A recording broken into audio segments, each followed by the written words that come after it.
Hey there YouTube, this is SJM4306 back with another repair video. This time I just came home and one of my viewers had sent in this mini-disc recorder. I fixed one of these in the past for another fellow viewer.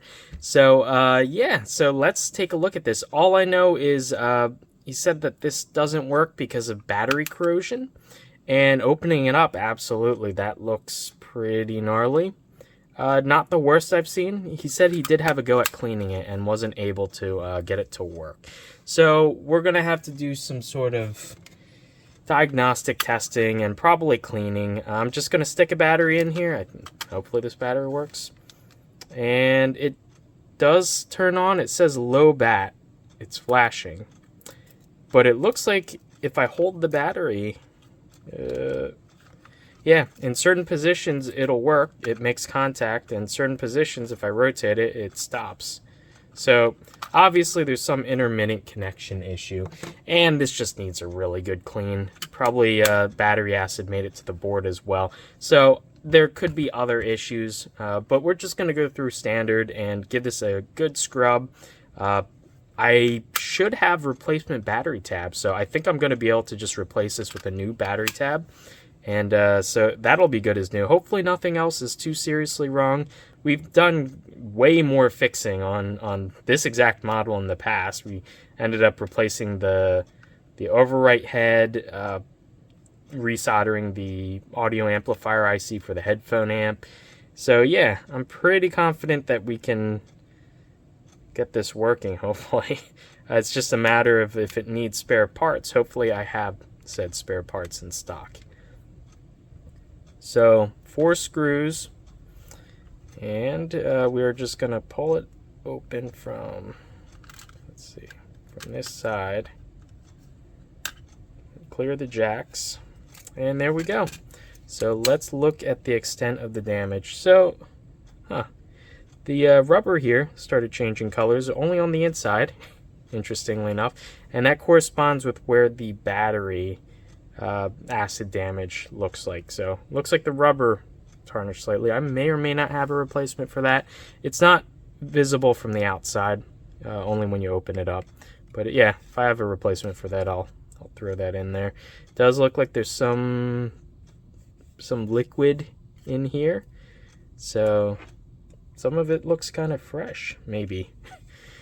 Yeah, it looks a little crusty. That needs cleaning, obviously.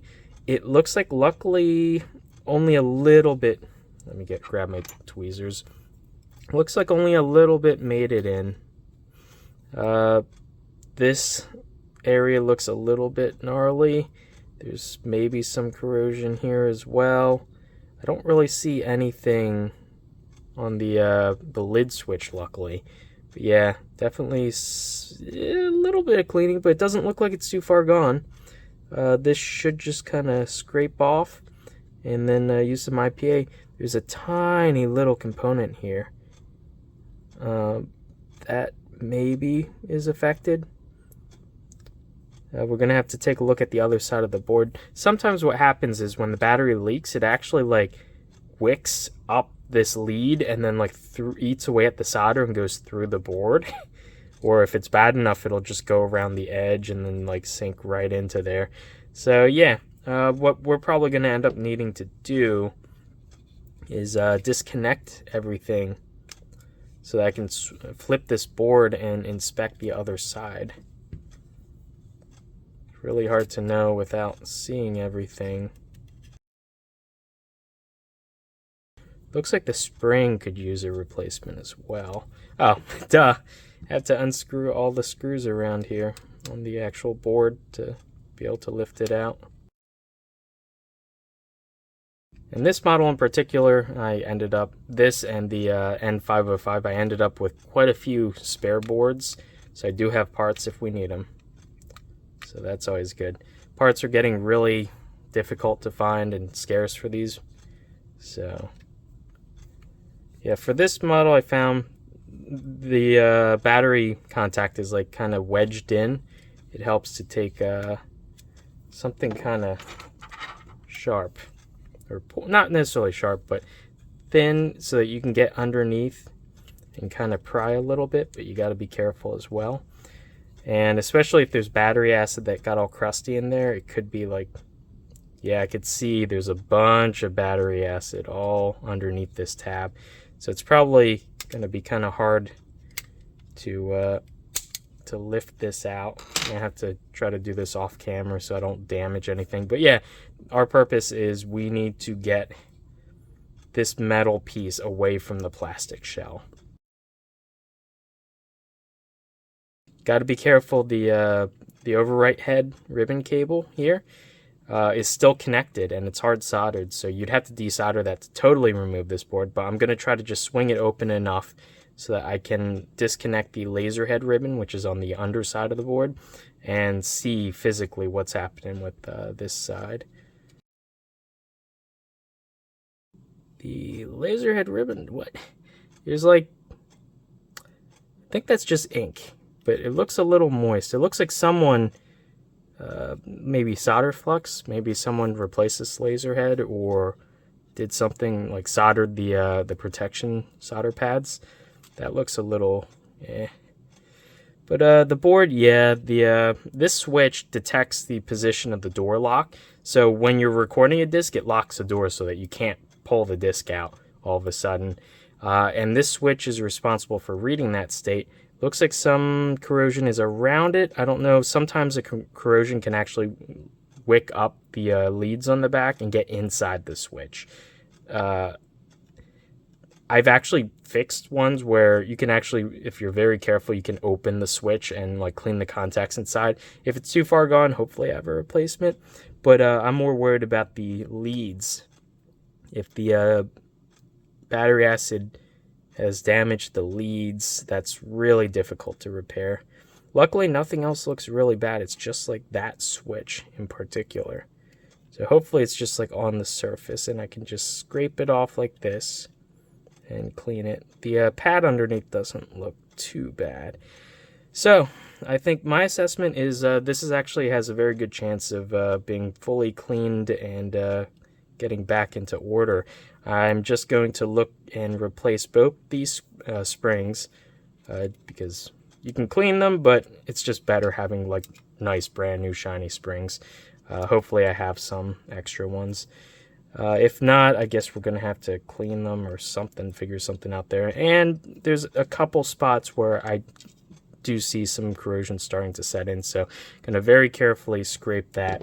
I'm going to use this little needle X-Acto, whatever, Fisher brand tool to very carefully just lightly abrade the corrosion off and then clean it with lots of IPA and get it scrubbed down as much as I can. So I'm going to do that off camera. That's going to take some time. I'll come back to you guys when I'm done that and show you the progress on cleaning the board. Okay, so while I was cleaning, I found this tantalum capacitor right here. Looks like it's cracked and there is some leakage. There's like blue colored leakage from there. That's a new one. I don't know. I'm definitely going to have to replace this capacitor. That is likely related to maybe the red jack here, the analog input, or maybe it's the optical. There's a chip here. I have to look up the service manual to find out exactly what all these parts do. But yeah, it obviously will affect whatever this chip is and its operation. And it's left a bunch of like bright blue gunk all around. Problem is the circuitry is so close that I can't get a Q-tip in here to clean, so I'm gonna have to figure out a way. Probably I'm definitely gonna have to desolder this cap anyway. That'll give a little bit of clearance. I don't want to have to desolder every part because that's probably not going to be good for all the solder pads. Doing too much rework in that area because it clearly has like chemical damage. The last thing you want to do is lift pads because the boards here are so dense and compact that it's really, really difficult to get a soldering iron in there, much less be able to bodge wires. So yeah, that's not a good sign, but the fact is it still turns on, but I have a feeling it's going to affect recording either in optical or analog, or that's a microphone input, so maybe that'll affect recording via mic. We'll test all this, but just want to give you guys a sit rep on that. Okay, like I thought, the other side of the board, all that was really wrong is that switch got a little bit of corrosion on the top part of the leads, but it looks like it survived, like the actual pins themselves, and the solder pads are good. So that's definitely a good sign. So I'm going to tell you how to test that switch to make sure that none of that acid or crud got into the switch itself. And so I have my meter. I have it set to, this meter doesn't have like a continuity beep mode. If you do have a meter that does have that, set it to that mode. I'm just going to set mine to resistance, and I'm going to probe each leg, doesn't matter which pin's on which. And when you press the switch, you should be able to see it.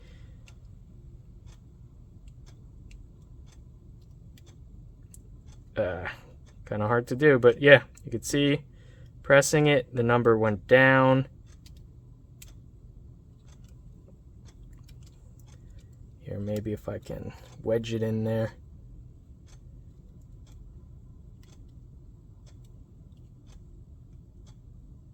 There we go. So the meter says 1, which means overload, which means it's not connected. When I press the switch, it goes down to like 1.5, which is pretty low. So yeah, the switch itself, luckily, none of the contamination got inside the switch, so I don't need to replace that. That's good. So what I'm probably going to end up doing is I'm going to have to solder this anyway. I'm going to desolder the ribbon for the overwrite head so I don't damage it. I'm going to replace this chip with one from a donor, definitely. And after I remove the chip, I'll clean around the area better because I can't get in there because it's too tight with the chip soldered. And afterwards, then I guess we'll open the top lid and inspect the overwrite head and the laser itself to make sure that they're still good. So let's desolder this, turn on the iron. I'm gonna grab some water for my sponge, and we'll get going. These ribbons have a little bit of adhesive holding them on, so it's not enough just to heat up the solder and expect the ribbon to pop off easily. So we are gonna kind of have to heat it up and try to lift a little bit. And yep, there you go. Just go back and forth a little bit. Don't try to spend too much time on one pad because you can lift the pad. And there we go. So we are desoldered, switching off the iron. And now this board can come off completely. I undid the ribbon already for the laser, so we're all good to go. So now I can more properly solder to this board without worrying about damaging the actual mechanism itself or any of the plastics. So, I guess the first step is to remove that chip. I'm going to need to use hot air. A. B. Desoldering the battery connectors is probably easiest done with an iron. So I guess while the iron's still hot, we'll get those lifted out anyway because I'm going to need to replace them. But yeah, we're going to definitely need to find replacements for those. I know I have them in a box behind me somewhere. So I'm going to use one of these little heatsink thingies. So I can kind of heat the pad and use that to kind of manipulate. Tweezers would also work, but these are just easier. There we go. One done. Hopefully that was on camera. Gonna need to clean up all this solder with some wick. Just gonna scrape some excess off. The other one, likewise. Yeah, make sure these, you don't tug on them. You let the solder melt really well with your iron, the heat from the soldering iron. I have my soldering iron up to about 680 Fahrenheit, by the way. And that was plenty enough to heat. Just gonna scrape off extra solder. Luckily, it looks like the pads are decently clean. Definitely gonna need to come back with like some desoldering braid or something to flush these out. So now that I have the terminals off, let's take care of that capacitor. Yeah, you can see it's like, I can even feel it is like straight up cracked, which is insane. I've never seen, I know these capacitors do have a failure mode, which it does involve them like literally self incinerating, catching fire and whatnot. But yeah, I'm just gonna turn on the hot air gun, make sure that this is in shot, zoom in a little bit more. Sorry about the quality on this. I don't have my microscope set up, but we'll make do with what we got. So I have the temperature set to like 320-ish. The speed, airspeed, I want to be fairly low, so I'm going to start maybe at 3 and see how that goes. I don't want to blow all the parts around. And if I need more air, I'll do it there. Yeah, 4 should be good.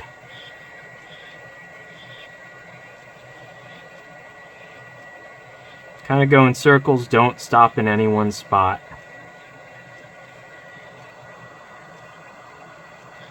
And we just need to get the actual pads hot enough, the entire board around it, and the pads to melt the solder, and then I can just lift the sucker off. Sorry if this isn't a good view of it. It's not easy to do this with the camera in the way. Don't tug on the component. Wait till it actually, like, the solder liquefies enough that you can just pull it off, just like that. And I got it off. No damage I can see to anything nearby. So that was a success. So you can see the pads are still intact, albeit a little bit dirty. And yeah, all that brown stuff is just flux.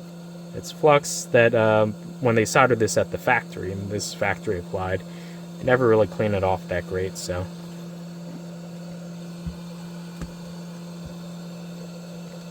take this chance to clean this a little better. I have to go in there with the pick again. You can see a little bit of green corrosion still between all these chips. And you want to get that out as much as humanly possible, because any kind of corrosion you leave on the board will eventually like eat through pretty much any exposed metal. So even if it works, if you don't get that out, then it'll probably, very likely, high likelihood, eventually kill the device. And so yeah, all this is going to have to be scrubbed really, really, really well. I would just throw this into the ultrasonic cleaner, but I don't want anything getting into like some of the jacks and stuff, because that could potentially not be good as well. So all this has to be hand cleaned. But yeah, so I'm gonna actually look for replacement parts for my donor board. You can see the capacitor here. It does not look good, and you can see even like the pads on the sides. There's some blue gunk corrosion in there. Yeah, you could see this was not a happy camper. So yeah, I don't know what would have caused that to fail, honestly. Depends where it is in the circuit. It could be that something was plugged into this, that like a microphone or something that had like a preamp and it was too high of a voltage and just blew the ass end of that chip out, well, that capacitor out. It's entirely possible, but yeah, I'm just going to replace it anyway. And hopefully the chip itself is still good, because that's going to be the harder part to replace if we need to. But yeah, like I said, let's see if I have any replacement parts. Hopefully I can find them. Okay, finally found it. My box of mini disc parts. And this is all I got left. After years and years of swapping out parts for my own units as well as other people's. These are the slim pickings. So I see a board here. I see a spring that looks decent. Yeah, sort of. This side obviously was super corroded, so I desoldered that. This has a different layout, and I already took some of the chips from this board, it looks like. So might have to see that tantalum capacitor. If I look at it, I think it's one of the, yeah, it's one of these yellow ones. This one also might be cracked. What? Is it? Yeah, I think 2 of these failed, both around the same area. So probably just replace it just to be safe. It looks like it's marked with 3221. 3221, so it's the orange ones. Let's see if I have any on this board. Yeah, I have plenty, so I can take these. And I can take the spring from this one. Hopefully I have a positive spring somewhere. If not, we're going to have to like make something or bodge something. I have an even better negative spring. This is a positive terminal. It has the center part, but this is super corroded. We might be able to clean this up. Worst case, it's definitely better than this one. It looks like, yeah, it looks like for that particular model, those are the only terminals I have, which is a bit unfortunate. Yeah, that's all I got.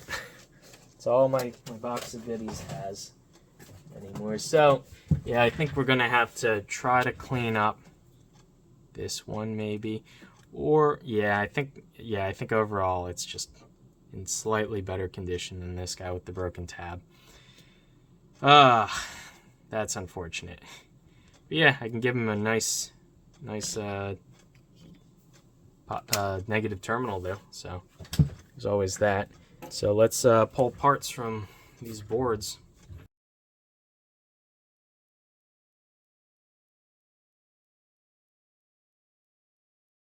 To really clean these, I might actually grab some, like look at this. I might grab some vinegar and just like dunk this in the vinegar and let it react with all that. I don't know why I didn't clean this before. I think this board had some other catastrophic problem. That's why I never bothered really cleaning this. Yeah, you can see what I was saying before. This switch like always gets hit with the battery acid just because of its location. So yeah, let's hot air 2 of these and then also remove this one that looks suspect on the client's board.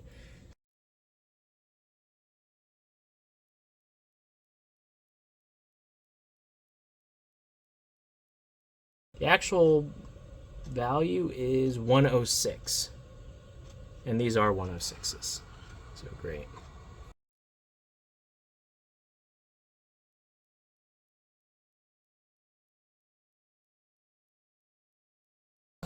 Crap, I just realized these are obviously, they have a specific orientation. I'm gonna have to like look back. I should have taken a picture before I did this. I'm gonna have to look back at the footage to make sure that I get them the right way around. You have to have these in the correct orientation. Otherwise, the first time you power it up, they literally will self-ignite. They'll explode. So yeah, I'm gonna look at the footage and make sure. I'm pretty sure the stripe, which is the positive of the capacitor, I'm pretty sure it was facing that way for that one. That one, I think it was facing that way, but let me review the footage. Okay, yeah, I just reviewed the footage. I was right. So the stripe has to go towards this left pad, and the stripe on this one has to go to the bottom pad.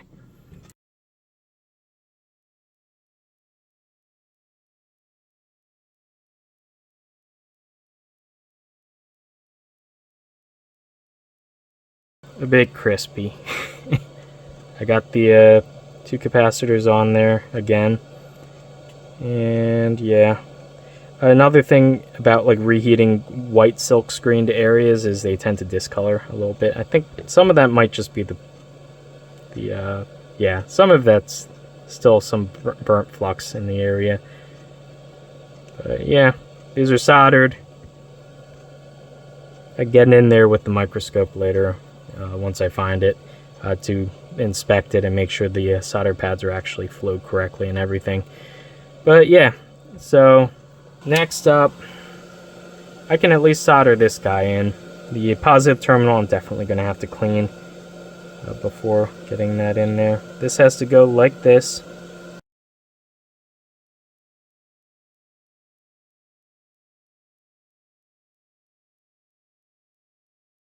There we go. That flows so much better.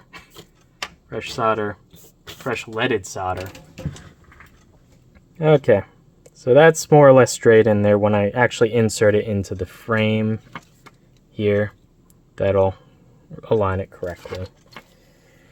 Now I'm going to need to find some vinegar to clean this super dirty contact here. If that doesn't work, if I can't clean it, I'll clean both of these at the same time. If not, I might have to fashion some kind of contact out of that. But yeah, unfortunately, I'm all out of contacts. I borrowed all of the spares I've had, so unfortunately, I'm going to have to like make do with these two that I have. One of them hopefully works. If not, I have to fashion something out of like sheet metal or something. I don't know. We'll figure it out. Hopefully you guys can see this is some vinegar.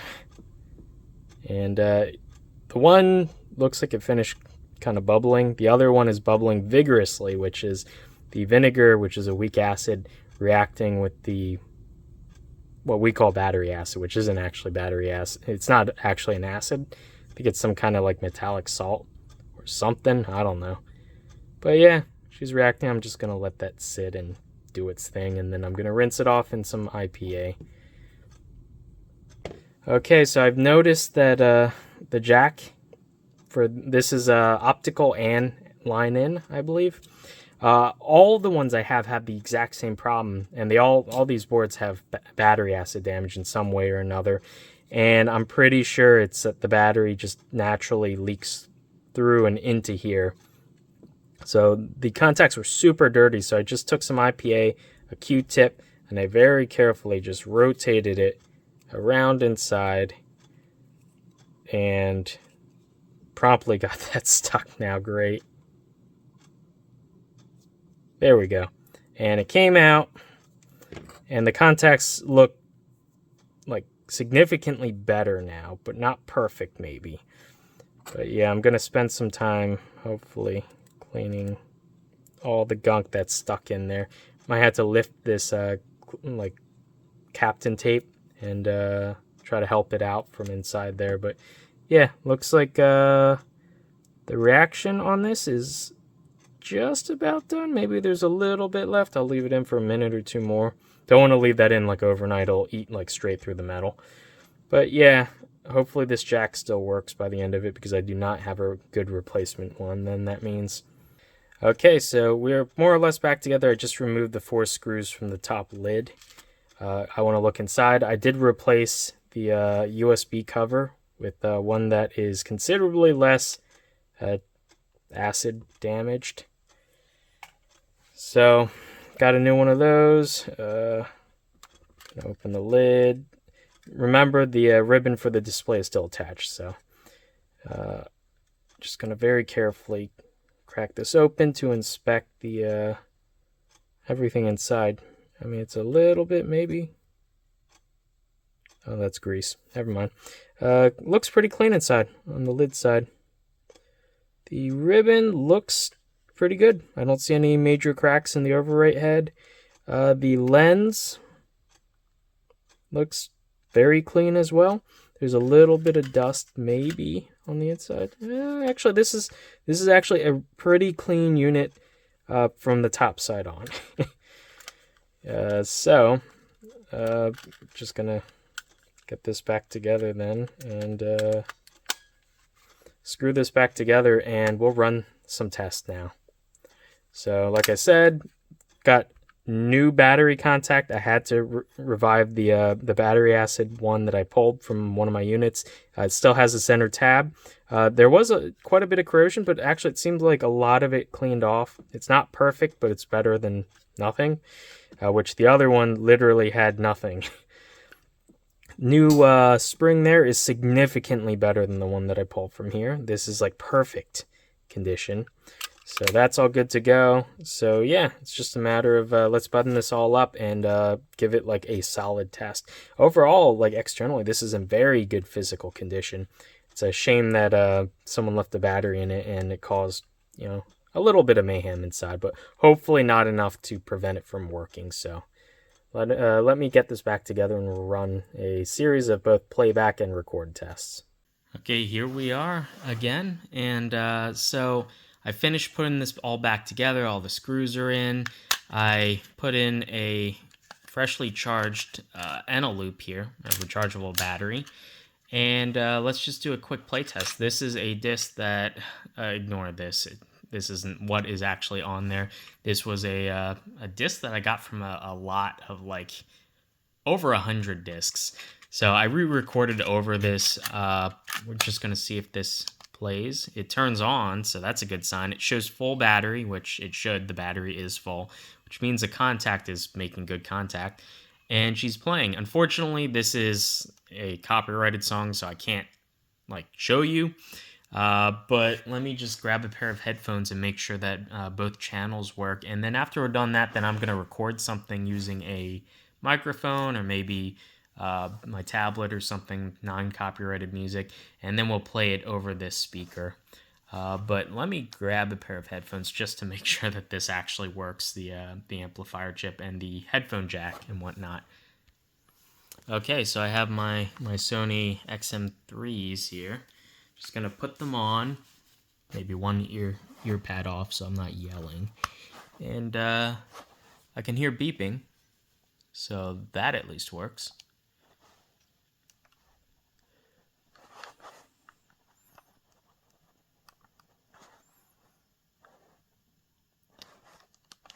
So, good news, audio sounds fantastic. Absolutely no issues with the headphone jack, the audio amp, both channels work. That is good news. Now, I'm just going to go ahead here, and I did desolder the overwrite head. I resoldered it in when I reassembled this. So let's make sure that still works. I should be able to edit the disc and erase the entire thing. And it says track protect because I probably track protected it, didn't I? No, I didn't. Oh, I know. I burnt this in Platinum MD or whatever, the WebMD. And when you do like NetMD recording stuff, right protects the disc. I'm going to have to find another disc to erase. Let me search around for a blank disc. Okay, so this should be a blank disc. It's apparently a Zeus branded disc, which I've never heard of before. This was in the same lot that this disc came in. And apparently it was okay.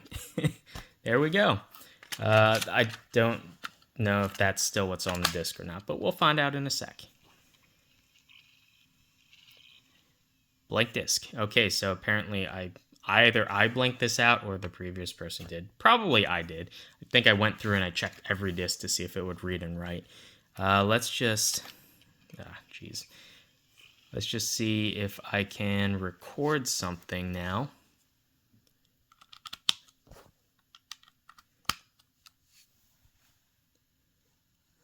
Turn on the speaker, set it to auxiliary.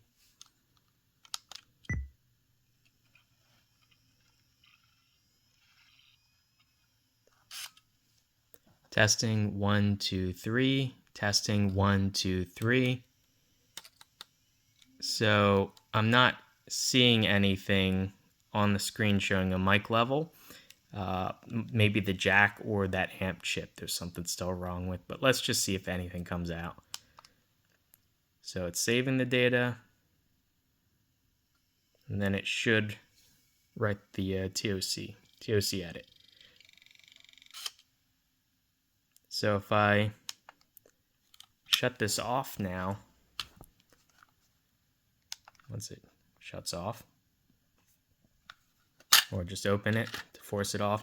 Now, if the overwrite head is functional, it'll show that there's data recorded. If it says blank disk still, then that means that there's a recording problem. So please don't say blank disk. Please don't say, okay, it has an 18-second track, which is the one we just recorded.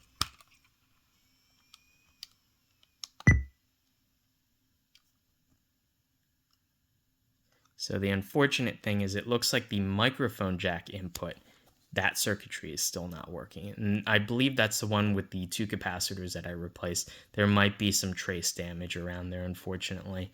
I'm going to try the line in. Hopefully at least the line in works.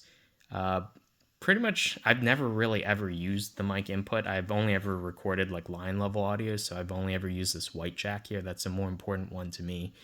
And the other thing is to see then if it records over USB. I'm not sure the owner who sent this in for repair, if he's ever going to use which of these jacks. I'll ask him, but it might be very difficult to repair the mic input because the circuitry around there looked pretty badly damaged with the battery acid. Let's now change tracks, so to speak. There we go. And try to record,